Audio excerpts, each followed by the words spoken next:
우리 하나님 말씀 보겠습니다. 하나님 말씀 출애굽기 32장 1절에서 6절까지 말씀입니다. 하나님 말씀 출애굽기 32장 1절에서 6절까지 말씀. 다 찾으셨으면 저와 교독하도록 하겠습니다. 백성이 모세가 산에 내려옴이 더딤을 보고 모여 백성이 아론에게 이르러 말하되 일어나라 우리를 위하여 우리를 인도할 신을 만들라. 이 모세 곧 우리를 애굽 땅에서 인도해낸 사람은 어찌 되었는지 알지 못함이니라.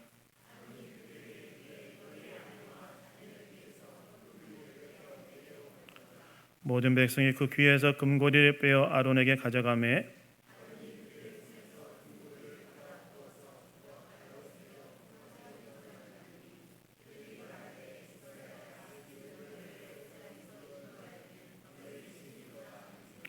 아론이 보고 그 앞에 제단을 쌓고 이에 아론이 공포하여 이르되 내일은 여호와의 절일이니라 하니 이튿날에 그들이 일찍 일어나 번제를 드리며 화목제를 드리고 백성이 앉아서 먹고 마시며 일어나서 뛰놀더라. 아멘. 아멘. 우상 숭배의 죄를 범하지 않기 위해라는 제목으로 하나님 말씀 나누기 원합니다. 여러분, 우리가 이 땅을 살아가면서 가장 치명적이지만 가장 쉽게 범하는 죄가 있다면 무엇이 있을까요? 저 여러분이 이 땅을 살아가면서 굉장히 우리에게 치명적이지만 굉장히 쉽게 범할 수 있는 죄, 그것이 있다면 무엇이라고 말할 수 있냐면 그것은 바로 우상 숭배의 죄라고 생각됩니다. 우상 숭배의 죄란 우리에게 굉장히 치명적이지만 우리가 굉장히 쉽게 지을 수 있는 죄라는 거예요. 많은 분들이 우상 숭배하면 어떤 신상의 절하는 것만을 생각하는 경향이 있는데, 여러분, 우상이라는 것은요 단순히 어떤 신상만을 말하는 것이 아니라 하나님보다 더 의지하고 사랑한 것이 있다면 그것이 다 우상이 됩니다. 우상의 본질이란 뭐냐? 하나님보다 내가 훨씬 더 사랑하고 의지하는 것이 있다면 그것이 다 우상이 된다는 거예요. 그래서 미국의 저명한 목회자이자 또 신학자였던 팀 켈러 목사는 그의 책 내가 만든 신이라는 책에서 나쁜 것보다 좋은 것이 훨씬 더 우상이 되기 쉽다고 성도들에게 경고하는데, 그래서 가족과 자녀, 성공이나 성취, 돈이나 명예, 권력이나 지위 같은 것들이 하나님보다 훨씬 더 소중해지고, 그래서 하나님보다 훨씬 더 사랑하고 하나님보다 훨씬 더 의지하면 그것이 바로 다 우상이 된다고 이야기했습니다. 좋은 것들이 할지라도 그것을 내가 하나님보다 훨씬 더 의지하고 사랑한다면 그게 다 우상이 된다는 거예요. 뿐만 아니라 종교개혁자 칼빈은 인간의 마음은 우상 공장과도 같아서 매일 새로운 우상을 찍어내어 그걸 하나님 자리에 놓고 하나님 대신 섬기는 것이 인간 존재의 본질이다라고 이야기했습니다. 즉 우상 숭배라는 것은 참 우리가 너무나 쉽게 지을 수 있는 죄라는 거예요. 우리 마음에, 우리 중심에 하나님보다 훨씬 더 의지하고 사랑하는 것, 그게 우상이기 때문에 쉽게 우리가 우상 숭배의 죄를 지을 수 있다는 거예요. 뿐만 아니라 이 우상 숭배의 죄가 치명적인 이유는 이 죄가 우리의 삶의 모든 영향을 미치기 때문에 치명적이에요. 여러분, 비행기의 조정칸에 누가 어떤 목적으로 비행기를 조정하냐에 의해서 비행기의 항로가 결정되겠죠. 마찬가지로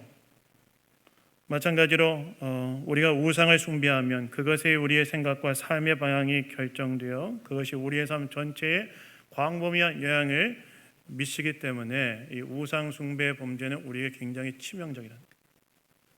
그러니까 우상 숭배하는 이 범죄는 굉장히 쉽게 지을 수 있는 죄인 반면에 동시에 우리의 삶에 광대한 영향을 미치는 치명적인 죄가 바로 우상 숭배의 범죄라는 것입니다. 그렇다면 우리가 이 우상 숭배의 범죄를 짓지 않기 위해서 우리는 어떻게 해야 되는가? 오늘 본문은 하나님과 언약을 맺은 이스라엘 백성들이 얼마 시간이 지나지 않아서 하나님과 언약을 맺었던 곳 시내산 아래에서 금송아지를 만들고 예배했던 내용이 기록되어 있는 본문인데요. 오늘 본문의 말씀을 타산지석 삼아서 우리가 우상 숭배의 죄를 범하지 않기 위해 어떻게 해야 되는지 이 주일 아침에 우리가 몇 가지를 함께 생각해 보기를 원합니다. 여러분, 오늘 본문 1절에 보시면 이렇게 나오지요. 백성이 모세가 산에서 내려오미 더딤을 보고 모여 백성이 아론에게 이르러 말하되 일어나라, 우리를 위하여 우리를 인도한 신을 만들라. 이 모세 곧 우리를 애굽 땅에서 인도하여 낸 사람은 어찌 되었는지 알지 못함이니라 라고 나와 있습니다. 즉 이스라엘 백성이 시내산에 올라간 모세가 내려오는 것에 더딤을 보고 아론에게 모여들어서 뭘 요구했다는 거예요? 우리를 위하여 우리를 인도한 신을 만들어내라고 요구했다는 거예요. 즉 우상을 만들어내라고 요구했다는 거예요. 여러분, 모세가 시내산에 올라간 후에 얼마나 시간이 지났길래 이스라엘 백성들은 모세에게 모여서 우리를 인도한 신을 만들어내라 라는 이런 어떻게 보면 무서운 요구를 했을까요? 성경에 보시면 모세가 시내산에 올라가 머물렀던 시간이 대략 한 40일 정도 됐다고 기록되어 있습니다. 우리가 2주 전에 살펴봤던 것처럼 하나님께서는 모세를 중개자로 하여 이스라엘 백성들과 이제 언약을 체결하시죠. 그리고 난 다음에 어떤 일이 있었냐면 하나님께서 모세에게 내 율법과 계명에 기록된 돌판을 줄 테니 너 산으로 올라와라. 하나님께서 모세에게 명령하세요. 그래서 모세가 이 하나님의 계명과 율법이 기록된 돌판을 받기 위해 시내산에 올라가는데 거기서 모세가 그 돌판만 받은 것이 아니라 뭐도 받냐면 광야 생활 동안 이스라엘 백성들 가운데 하나님이 임재하시기 위하여 필요했던 성막을 어떻게 제작해야 되는지에 대한 가이드도 거기서 받게 됩니다. 근데 그 기간이 바로 얼마나 됐냐면 40일 정도의 시간이 걸렸던 것으로 보여져요. 근데 그렇게 모세가 시내산에 올라간 지 40일이 지나도 내려오지 않자 그 산 밑에 있는 이스라엘 백성들이 어떻게 한 거예요? 모세가 내려오지 않자 이스라엘 백성들이 그 시간을 견디지 못하고 아론에게 가서 뭐라고 얘기하냐면 우리를 인도할 신을 우상을 좀 만들어내라. 우리를 인도할 신을 만들어내라고 요구했다는 거예요. 여러분, 왜 이스라엘 백성들은 모세의 부재 당시에서 아론에게 자신들을 인도할 신을 만들어내라고 요구했을까요? 일단 기본적으로 두려움과 불안 때문이었어요. 여러분, 이스라엘 백성들이 당시 머물렀던 장소는 어디였습니까? 시내산 곧 광야였죠. 그것은 그들이 뿌리 내려 살 만한 땅이 아니었어요. 광야니까 뭐가 있겠습니까? 뿌리 내려 살 만한 땅이 아니었습니다. 실제로 그들이 가서 차지해야 될 땅은 가나안 땅이었어요. 근데 그들을 이끌어왔던 모세가 40일 동안 내려오지 않고 모세가 부재하자 그들의 마음에 어떤 마음이 생겼냐면 이 광야에서 우리가 미아가 되지 않을까 하는 두려움과 불안이 생긴 거예요. 그래서 그들이 어떻게 한 것일까요? 두려움과 불안에 압도되어서 과거 애굽의 상태로 회귀되어서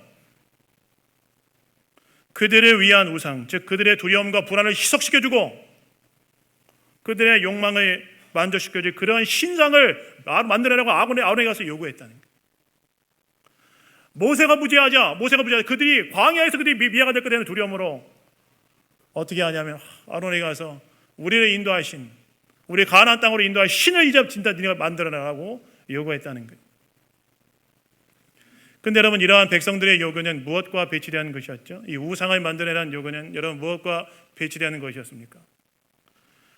불과 40일 전에 하나님께서 그 장소에서 그들과 언약을 맺을 때 그들에게 주었던 언약법인 10계명의 첫 번째, 두 번째 계명과 계명을 정면으로 어기는 요구였죠. 하나님께서 이스라엘 백성들과 언약을 맺을 때 주었던 첫 번째 계명 1계명은 무엇이었습니까? 너는 나 위에 다른 신을 내게 두지 말지니라. 하나님 이렇게 명령하셨고, 두 번째 계명이 무엇이었습니까? 너를 위하여 새긴 우상을 만들지 말고 또 위로 하늘에 있는 것이나 아래로 땅에 있는 것이나 땅 아래 물속에 있는 것이든지 어떤 형상도 만들지 말며 그것에 절하지 말고 그것을 섬기지 마라 라고 하나님께서 명령하지 않으셨습니까? 근데 바로 이 우상을 요구하는 이 명령은 바로 이 하나님의 말씀을 정면으로 어기는 거였다는 거예요. 즉 그들이 우상을 요구한 것은 하나님과 언약을 맺을 때 하나님께서 금하신 일로 이것을 정면으로 어기는 것이 우상을 요구하는 거였다는 거예요. 근데 그들은 우상을 요구하죠. 여러분, 이건 뭘 말할까요? 여러분, 이건 뭘 말하냐? 모세가 시내산에 올라가 있던 40일 동안 하나님에 대한 그들의 믿음도 굉장히 약해지고 땅에 떨어졌다는 것을 의미하죠. 그들은 하나님도 있고 그저 모세가 부재한 상태에서 그저 그들의 두려움과 불안을 희석시켜주고 그들의 욕망을 만족시켜줄 그런 하나님의 대용품이 필요했던 거예요. 그래서 그들은 어떻게 한 것입니까? 우리를 위하여 인도하여 신을 만들어내라. 우리 두려움과 불안을 희석시켜주고 우리의 욕망을 만족시켜줄 그 우상을 만들어내라고 아론에게 요구했다는 거예요. 사실 여러분, 이러한 백성들의 모습은 그들이 지난 몇 달 동안 그들이 경험했던 하나님의 체험을 생각해 볼 때 너무나 빨리 그들의 믿음이 무너진 일이었죠. 여러분, 사실 이스라엘 백성들이 오늘 본문의 사건이 일어나기 몇 달 동안 무엇을 경험했습니까? 아주 강력한 하나님의 이적과 기사를 경험하지 않았습니까? 여러분, 우리가 출애굽부터 시작해서 시내산까지의 여정이 출애굽기에서 굉장히 많은 분량을 차지해서 이게 굉장히 오랫동안 진행된 일이라고 생각하는 경향이 있는데, 여러분, 출애굽부터 시작해서 시내산까지의 여정이 여러분 얼마 정도 걸린 기간인지 아십니까? 한 달 반 걸렸어요. 딱 한 달 반. 한 달 반 동안 여러분 이스라엘 백성들은 뭘 경험했습니까? 한 달 반 동안 이스라엘 백성은 뭘 경험했냐? 하나님께서 홍해를 가르시고 마라의 쓴물을 단물로 바꾸시고 만나를 내시고 메추라기를 먹이시고 반석에도 물이 내리게 하시는 엄청난 이적과 기사를 경험하면서 시내산까지 오지 않았습니까? 그리고 시내산에 도착한 이스라엘 백성들은 뭘 경험했습니까? 하나님의 친히 장엄한 자연현상과 동반해서 친히 시내산에 임재하는 걸 경험했고, 그분의 권위 있는 음성으로 십계명을 그들에게 말씀하시는 그 음성을 그들이 들었지 않습니까? 그거 불과 한 달 반 동안 일어났던 일이었던 거예요. 그리고 그때로부터 한 달 반이 지나고 난 일이 오늘 본문의 사건이었다는 거예요. 3개월 동안 그들이 3개월 동안 뭘 경험했냐? 지난 3개월 동안 뭘 경험했냐? 하나님의 강력한 이적과 기사와 하나님이 친히 그들에게 음성으로 말씀하신 것을 들었다는 거예요. 그런데 그럼에도 불구하고 이스라엘 백성들이 어떻게 된 거예요? 모세가 산에 내려오는 것이 더디어지자 아론에게 모여 우상을 만들어라. 그들이 하나님의 뜻대로 산으로 붙들어주던 모세가 내려오는 것이 더디어지자, 모세가 부재하니까 엄청난 하나님의 역사를 지난 3개월 동안 엄청나게 경험했음에도 불구하고 그 경험이 오늘의 그들의 삶에 아무런 의미도 주지 못한 채 그들의 믿음이 완전히 망가졌어. 모세에게 와서 아론에게 와서 우상을 만들어 요구했다는 거예요. 다시 말해서 그들의 하나님 백성답게 살도록 붙들어주시는 존재가 부재하자, 존재의 부재가 불과 몇 달 동안 엄청난 하나님의 역사를 경험해서 불구하고 과거의 모습으로 회개하여 자신을 위해 우상을 만들어 달라고 요구했다는 거예요. 여러분, 여기서 우리는 우상 숭배를 하지 않기 위해서 우리가 어떻게 해야 되는지에 대해 한 가지 얻게 된 교훈이 있죠. 자, 여러분이 우상 숭배의 죄를 범하지 않기 위해서 우리는 어떻게 해야 되느냐? 나의 연약함을 인정하고 내가 하나님에 대한 신앙을 붙들고 살아갈 수 있는 방편들을 우리 삶에 마련해야 된다는 거예요. 하나님 앞에 과거에 내가 하나님의 강력한 이적과 능력과 하나님을 체험했다 할지라도 그것이 오늘 그것이 나의 연약함이 그것을 잊어버릴 수 있고 나의 믿음을 지키지 못하게 만들 수 있다는 나의 연약함을 인정하고 내가 삶에서 하나님에 대한 신앙을 붙들고 살아갈 수 있는 삶의 방편들을 마련하고 살아갈 때 우리는 우상 숭배의 죄를 범하지 않고 하나님을 섬기며 살아갈 수 있는 삶을 살아갈 수 있다는 것입니다. 여러분, 이스라엘 백성을 보십시오. 얼마나 놀라운 하나님의 이적을 체험했습니까? 3개월 동안 얼마나 많은 하나님의 놀라운 이적을 체험하고 경험했습니까? 그러나 그것이 오늘 그들의 믿음을 지켜주지 못했어요. 오늘 그들의 신앙을 지켜주지 못했어요.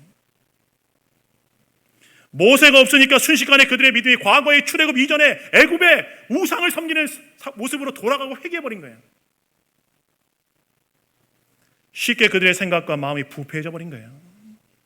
우리가 잊지 않지만 뒤에 보면 하나님께서 그 이 우상을 숭배하는 이스라엘 백성들 그들이 부패했다라고 말씀하지 않습니까? 우리도 충분히 그럴 수 있다는 거예요. 우리도 모세처럼 우리의 신앙을 붙들어주는 뭔가가 없다면 우리도 충분히 과거의 예수 믿기 전의 모습으로 회개하고 돌아갈 수 있는 위험이 있는 사람들이라는 거예요. 그렇다면 우리로 하여금 계속해서 하나님의 백성답게 살도록 하게 하는 삶의 방편들이 있다면 무엇이 있을까요? 여러분, 우리 교회는 종교기자 칼빈의 신학 전통 위에 서 있는 그런 교회인데, 칼빈은 성도들의 믿음이 부패하지 않도록 붙들어주고 그 신앙이 성장하도록 하게 하는 은혜의 방편들이 있고, 이것을 부지런히 자기 삶에 적용할 때 신앙이 부패하지 않고 신앙이 성장할 수 있다고 이야기했는데, 우리의 신앙이 부패하지 않고 우리의 신앙이 성장하도록 만들게 하는 하나님의 은혜의 통로, 은혜의 방편을 뭐라고 이야기하냐면 세 가지를 이야기합니다. 그 세 가지가 뭐냐면 바로 말씀과 기도와 성례. 하나님의 말씀과 기도와 성례를 내 삶에 부지런히 적용할 때 우리 신앙이 부패하지 않고 하나님에 대한 우리 신앙을 오히려 성장시킬 수 있다라고 칼빈이 이야기했다는 거예요.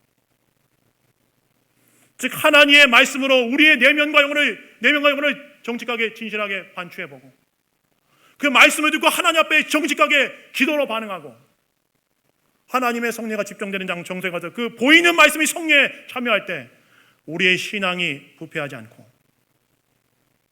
우리의 신앙이 오히려 성장을 도모할 수 있다라고 칼빈이 이야기했다는 거예요.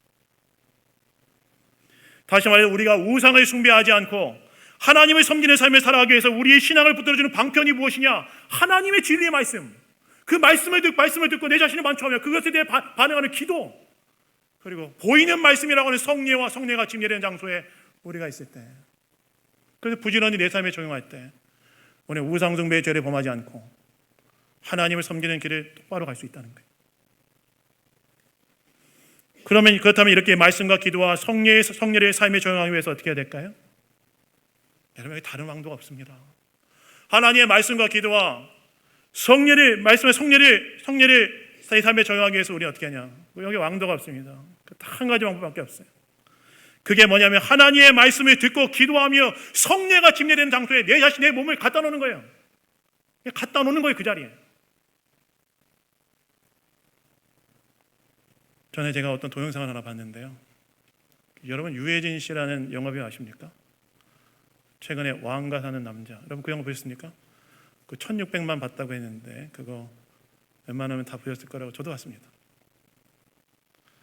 거기 나왔던 배우가 유해진 씨인데, 제가 예전에 어떤 동영상을 보는데 유해진 씨가 나와서 인터뷰하는 걸 제가 우연히 봤는데, 유해진 씨라는 배우가 인터뷰 중에 자신의 인생의 철학을 딱 얘기하는 내용이었어요. 근데 그분이 자기의 인생의 철학을 뭐라고 하냐면 딱 한 문장으로 얘기하는데, 여러분도 많이 들어봤던 문장일 거예요. 그분의 인생의 철학은 뭐였냐? Just do it 이라는 거예요. 그냥 해라는 거예요. 그냥 해라. 그분이 왜 그렇게 얘기하냐면 자기가 살아보니까 생각만 하면서 이것저것 따지면 변화가 없더라는 거예요.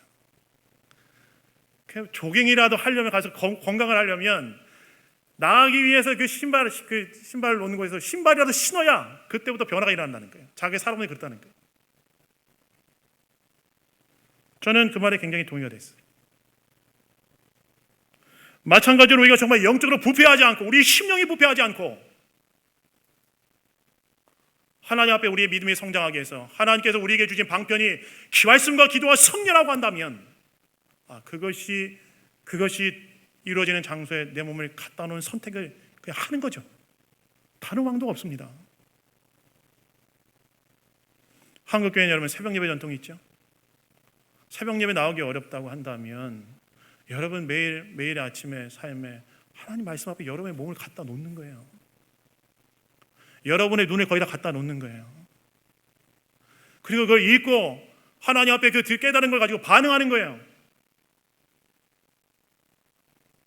그러한 은혜의 방편들 앞에 우리의 존재를 놓을 때 우리의 생각과 마음이 부패해지지 않고 하나님을 온전히 섬기는 그 길에 우리가 갈 수 있다는 것입니다. 제가 좋아하는 책 중에 그 유진 피터슨 목사님이라는 분이 쓴 친구에게라는 책이 있어요. 굉장히 작고 얇은 책인데 여러분 나중에 한번 사서 읽어보시죠. 굉장히 얇은 책은 되게 재밌어요. 근데 많은 좋은 신앙적 통찰이 있어서 제가 참 좋아하는 책인데, 그 책은 오랜 시간 신앙생활을 쉬었다가 다시 신앙생활을 시작하는 친구의 편지를 이 목사님이 받고 그 편지에 대해 답장을 쓰는 방식으로 책이 구성되어 있어요. 그래서 뭐 친구가 이제 신앙생활 다시 오랫동안 쉬었다가 시작하는 친구에게 다시 이제 답장을 써주는 방식으로 책이 써 있는데, 근데 그 책 중에 제가 굉장히 인상 깊었던 내용이 하나 있어요. 이게 뭐냐면 친구에게 온 편지에 대해 목사님이 답장을 쓴 내용인데, 아마 친구가 편지를 쓴 내용 중에 이런 내용이 있었던 것 같아요. 자기가 매일 회사에 출근할 때 성경을 한 장 찢어간다는 거예요.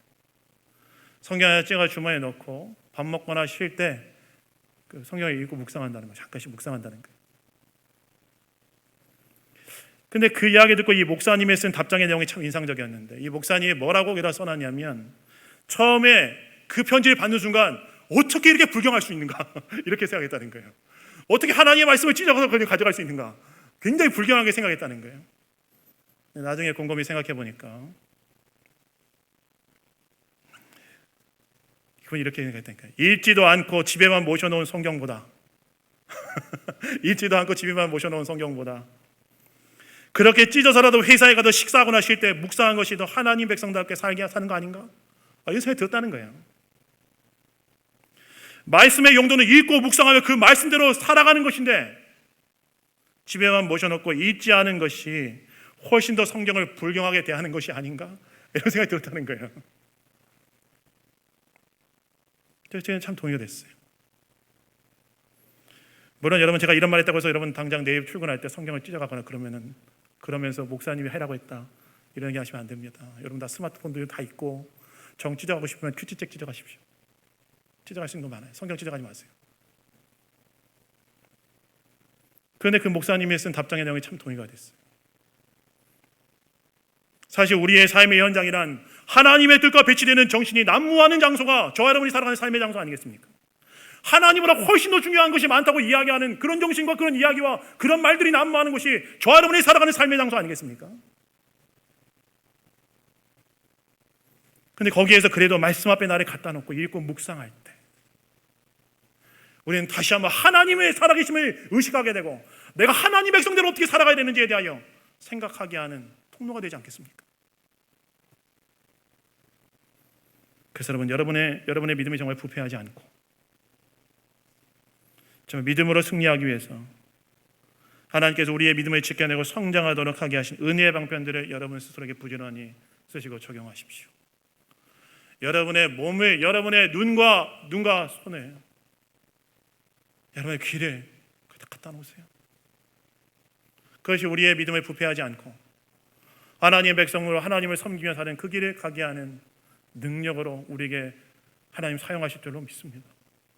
사용하십시오. 어느 마을에 정직하고 신실하기로 유명한 한 나이 많은 수도사가 있었다고 그래요. 어느 날 한 제자가 그 수도사에게 와서 이렇게 물었다고 합니다. 스승님, 세상에는 유혹과 죄가 너무 많은데 어떻게 하면 평생 타락하지 않고 깨끗한 마음을 지킬 수 있겠습니까? 이렇게 물었다고 그래요.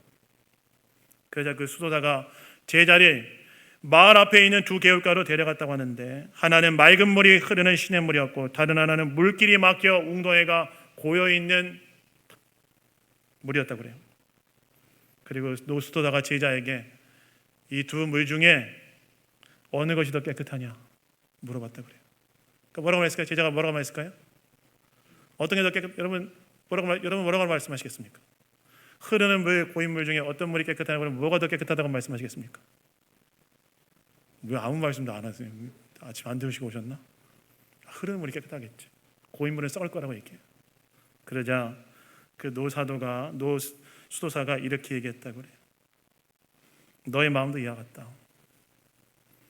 하나님께로부터 오는 은혜의 강물이 내 삶 속에서 멈추게 되면 너도 이와 같이 유혹과 죄로 인해 넘어질 것이다. 그러나 네가 말씀과 기도의 통로를 열어 하나님의 은혜가 매일 너에게 흘러넘치게 하면 죄라는 오물이 들어와도 금세 씻겨 내려갈 것이고 하나님 앞에서 정결한 삶을 살아가게 될 것이다. 그래서 여러분, 우상 숭배의 죄를 범하지 않기 위해 끊임없이 하나님께서 우리의 은혜를 베푸시는 통로 앞에 여러분 자신을 가져다 놓으셔서 이를 통해 우리의 생각과 마음이 부패해지지 않고 하나님을 오롯이 섬기는 그 길을 가시는 이 자리에는 모든 교우들 다 되시기를 주님의 이름으로 축원합니다. 두 번째, 우리가 우상숭배의 죄를 범하지 않기 위해서는 우리의 삶의 안전의 토대를 하나님께 두어야 된다. 여러분, 오늘 이 본문에 보시면 우상을 만들어내라는 이 백성들의 요구에 아론이 어떻게 반응했다가 나와 있습니다. 아론이 저항 한번 하지 않아요. 아론이 저항 한번 하지 않고 뭐라고 백성들에게 이야기하냐면 2절부터 4절에 보시면 이스라엘 백성들에게 아내와 자녀에게 해서 금고리를 가져오라고 해서 그것을 녹여 틀에 부어 만든 형상의 조각칼을 새겨 송아지 형상을 만들었다고 나와 있습니다. 즉 아론이 백성들의 요구에 부합해서 금송아지 형상의 우상을 딱 만들어 놨다는 거예요. 만들어줄게. 여러분, 저는 이 아론의 모습을 보면서 어제 사실 이 설교를 준비하는데 이 아론의 모습을 보면서 한편으로 굉장히 두려웠어요. 왜요? 사역자가 하나님의 뜻이 아니라 인간의 욕망에 부역하기 시작하면 얼마나 쉽게 타락해 줄 수 있는가를 보여주는 그런 얘가 이 아론 같다는 생각이 들었기 때문에 그렇습니다. 그래서 여러분들이 목회자를 위해 기도해 주실 때 꼭 기도해 줘야 될 게 있어요. 목회자가 설교단에서 하나님 편드는 사람 되게 해달라고 기도해 주셔야 됩니다. 그래야 목회자도 살고 교회도 삽니다. 그런데 어쨌든 이렇게 아론은 이렇게 백성들의 요구에 금송아지 형상의 운상을 만들어 백성들에게 주는데, 여러분 여기 질문이 하나 있죠. 어떤 질문이 있습니까? 왜 아론은 선택할 수 있는 다양한 우상의 형상들이 있었을 텐데 왜 송아지를 형상으로 만들어서 그것을 그들에게 주었냐는 거예요. 사자도 있고 코브라도 있고 곰도 있었을 텐데 왜 송아지를 우상의 형상으로 정해서 백성들에게 줬냐는 거예요. 여러분, 그것은요, 이 금송아지가 그 백성들의 욕망을 달래줄 신이라고 아론이 판단했기 때문에 그래요. 여러분, 소는요, 이스라엘 백성들이 출애굽하기 전에 애굽에 있을 때 풍요와 다산을 준다고 여겨졌던 아피스라는 신의 형상이 바로 소의 형상이었습니다. 그래서 이스라엘 백성들이 애굽에 있을 때 뭘 받냐면 많은 애굽의 백성들이 풍요와 다산을 열망하면서 그 아피스에 가서 제물 바치고 제사하는 걸 봤을 거예요. 바로 이것을 알고 있다는 아론이 모세의 부재로 인한 그들의 두려움과 불안, 그리고 그 두려움과 불안 이면에 숨겨진 안정과 평안을 누리기를 원하는 그들의 욕망을 충족시킬 수 있는 존재가 바로 이 애굽의 풍요의 신 아피스라는 사실을 기억하고 송아지를 형상으로 만들어 줬다는 거예요. 야, 요거야. 너희들의 욕망을 달래주는 신은 이거야. 그 다 금송아지로 만들어 줬다는 거예요. 이스라엘 백성들 자신들의 평안과 안전에 금송아지에 의존하는 거죠. 여러분, 이 금송아지 크기가 얼마나 됐을까요? 여러분, 이때 만들어진 이 금송아지 크기가 얼마나 됐을까요? 여러분, 모세라는 영화를 보면, 너무 옛날 십계라는 영화를 보면 금송아지 한번 나오죠? 십계 영화 보신 적 없으십니까? 되게 크게 나오는데, 비교적 굉장히 크게 나오는데, 여러분, 이 학자들이 추정하기로는 이 금송아지 크기가 가로 세로 20cm였다고 그래요. 굉장히 작죠? 어떻게 이게 나왔냐? 성경에 이걸 계산할 수 있는 단서 나오는데 이거 얘기하면 길어지니까 생략하고 20cm 불과 있다는 거예요. 20cm 가로 세로. 우리의 상상에 비해 너무나 작고 보잘것없는 거죠. 딱 20cm. 그런데 이스라엘 백성들이 그 보잘것없는 그 금송아지의 우상을 의지하려고 했다는 거예요. 왜요? 애굽에서 봤던 것처럼 그 금송아지가 정말 자신들의 안정과 평안, 풍요를 줄 거라고 믿었기 때문에 그렇습니다. 그런데 여러분, 그것이 정말 그들에게 안전과 평안을 줄 수 있는 존재였습니까? 아니죠. 이스라엘 백성들이 신의 산까지의 여정 속에서 그들의 안전과 평안을 주었던 분은 누구셨습니까? 하나님이셨잖아요. 홍해를 가르시고 만나를 주시고 마실 것을 주시고 위험으로부터 지켜주셨던 분은 누구입니까? 살아계신 하나님 아니었습니까? 네, 그들은 그것을 다 망각하고 하나님이 아니라 그들의 욕망을 투영한 아무런 능력이 없는 보잘것없는 형상에 불과한 금송아지를 하나님의 대형품으로 만들어 의지하려고 했다는 거예요. 참 작고 보잘것 20cm밖에 안 되는 그거 만들어 딱 의지하려고 했다는 거예요. 여러분, 여기서 우리는 우상숭배의 죄를 범하지 않기 위해서 우리가 어떻게 되는지에 대해 또 한 가지 얻게 된 교훈이 있죠. 무엇입니까? 우상의 실체는 그저 인간의 욕망이 투영된 아무런 능력이 없는 가짜 신임을 기억하고 오직 살아계신 하나님의 나의 삶의 진정한 안정과 평안의 토대되심을 고백하며 섬기며 그분을 살아야 하는 거예요. 저와 여러분의 삶의 진정한 안전의 토대는 누구냐? 살아계신 하나님. 그냥 가짜 우상들. 나의 욕망이 투영된 어떤 존재가 아니라 살아계신 하나님, 그분이 저와 여러분의 삶의 진정한 안전의 토대임을 기억하며 그분께 우리 삶의 안전의 뿌리를 두고 살아가야 한다는 것입니다.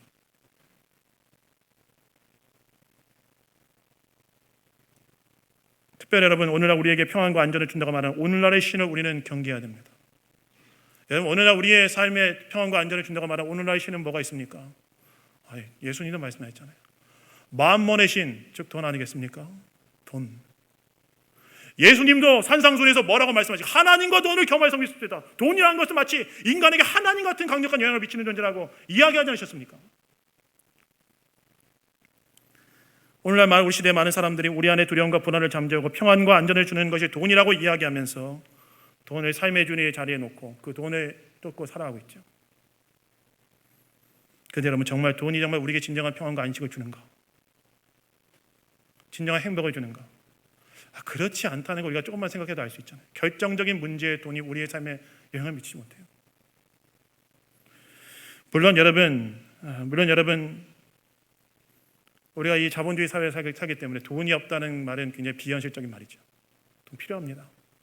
그러나 우리가 기억해야 될 것은 돈이 우리의 삶의 진정한 안전의 토대는 되지 못한다는 사실을 기억하고 저와 여러분의 인생의 진정한 안전의 토대가 하나님 되심을 기억하며 그분의 우리 신앙, 우리의 삶의 진정한 토대를 놓고 살아가는 거예요. 그분을 의지하고 신뢰하며 살아가는 거예요. 돈은 하나님께서 우리에게 주실 수 있어요. 그런데 그게 아니라 하나님이 아니라 돈에 우리의 삶의 안전을 두고 살아가면 안 된다는 거예요.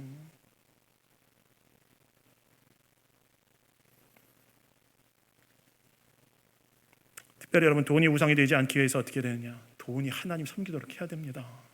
그게 살 길이에요. 제가 예전에 11조 연구를 한번 한 적이 있어요. 11조 꼭 해야 되나?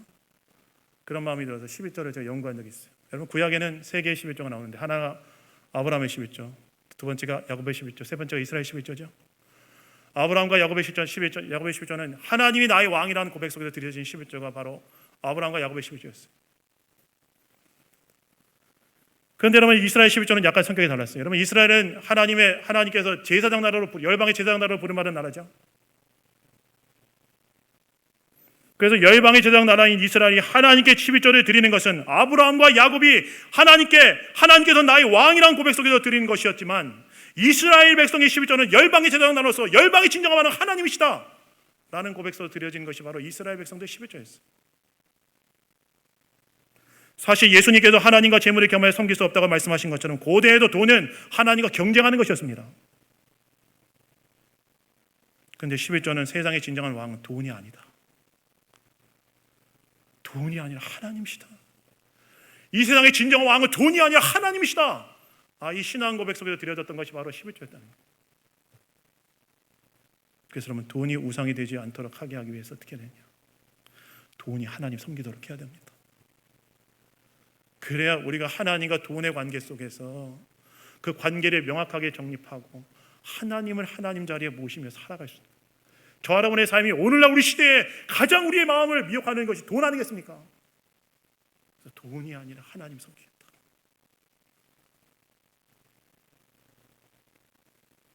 그래, 여러분, 경제적인 어려움이 발생하면 제가 생명의 삶 공부할 때 가르쳐드렸던 것처럼 사람이 아니라 먼저 하나님 찾으십시오. 하나님 찾으십시오. 하나님께서 이 세상의 모든 것들이 주인이시지 않습니까? 그리고 그분은 우리의 아버지이지 않습니까? 그분께 먼저 기도하세요. 하나님 우리 도와주세요. 제가 어제 설교 준비하는데 저희 둘째 아들한테 전화 왔어요. 왜 전화했냐? 지금 핸드폰이 아니라 엄마 핸드폰 전에 처음에는 제 아내인 줄 알고 받았다가 둘째가 전화했어요. 왜 전화했냐니까 이제 정중한 목소리로 아버지 저 아이스크림 먹고 싶어요 그러더라고요. 참 이럴 때만 아버지라고 불러요. 아버지 저 아이스크림 먹고 싶어요. 그래서 제가 목양실로 와라. 그래서 한 아파트에서 왔더라고요. 목양실로 와서 돈 주고 아이스크림 사 먹어라 보냈어요. 그게 부모 마음 아닙니까? 아빠도 아니고 정중하게 아버지 아이스크림 먹고 싶어요. 그러면 뭐 사주고 싶은 게 부모 마음 아니겠습니까? 그래서 여러분, 경제적인 문제가 생겼을 때 하나님 찾으십시오. 들으십니다. 하나님 들으시고 때에 맞게 응답하시는 분 하나님 아니시겠습니까? 그래서 여러분, 우상숭배의 죄를 범하지 않기 위해 여러분의 삶의 안정과 평안의 진정한 토대를 하나님 그분께 두십시오. 다른 것에 두는 게 아니라 하나님 그분께 딱 두십시오. 물질을 상대화하고 하나님을 절대하십시오. 그럼 하나님께서 물질을 주세요. 필요한 거 채워주세요. 마지막으로 짧게 하겠습니다. 변하지 않는 하나님 말씀의 신앙의 뿌리를 견고히 내려는 거예요. 여러분, 오늘 본문에 보시면 아론이 타락의 정도가 점점 더 커지는 걸 보게 되는데, 아론이 어떻게 합니까? 금송아지를 만든 것도 문제인데, 오늘 보면 5절에 보시면 한 발자국 더 나가 금송아지 앞에 제단 쌓고 내일은 여호와의 절이라고 공포합니다. 제단과 절기도 다 하나님 허락하신 제단도 아니고 하나님 제정하신 절기도 아니었는데, 아론이 자신의 율법의 창안자가 되어서 제단을 만들고 절기를 임의로 지정해버리는 죄를 범한 거예요. 하나님 말씀에 뿌리를 내리지 않고 자기의 소견에 좋은 대로 행하자, 신앙의 오염이 일어났다는 거예요. 그래서 여러분, 우리가 우리의 생각과 마음이 변질되지 않고 부패하지 않기 위해서 우리는 어떻게 되냐? 변하지 않는 하나님의 진리의 말씀에 뿌리를 내고 있어야 돼요. 그래야 우리가 하나님 앞에 옳은 길에 갈 수 있는 것입니다. 여러분, 오늘 우리는 무엇에 우리의 신앙의 뿌리를 두고 있습니까?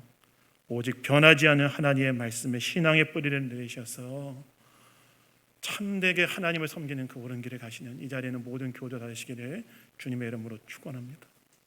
말씀 맺습니다. 여러분, 우리가 우상숭배의 길을 가지지 않기 위해서 어떻게 해야 될까요? 첫째, 하나님의 신앙을 붙들며 살 수 있도록 삶의 은혜의 방편들 내 삶에 탁 세우고 거기에 날 갖다 둬야 됩니다. 두 번째, 삶의 안정과 평안의 토대를 하나님께 두고 살아야 됩니다. 세 번째, 변하지 않은 하나님 말씀에 뿌리를 두고 살아야 됩니다. 이를 통해서 우상숭배가 아니라 하나님의 섬김의 일을 가심으로 하나님 주시는 놀라운 은총을 누리며 살아가는 이 자리에는 모든 교우들 다 되시기를 주님의 이름으로 축원합니다. 자, 기도하겠습니다. 하나님 감사합니다. 오늘도 말씀을 통해 우리에게 이야기해 주시니 감사합니다. 우리가 우상의 유혹에 있는 이 시대를 살아가면서 이 죄를 범하지 않기 위하여 하나님에 대한 신앙을 붙들고 살아가는 삶의 방편들을 마련하게 하사 거기에 우리의 삶을 두게 하시고, 또한 삶의 안전의 토대를 하나님께 두게 하시며 변하지 않는 불변의 말씀의 신앙의 뿌리를 내리며 살게 하여 주시옵소서. 모든 것 주님께 맡겨드리며 우리를 구원하신 예수 그리스도의 이름으로 기도드렸습니다. 아멘. 아멘.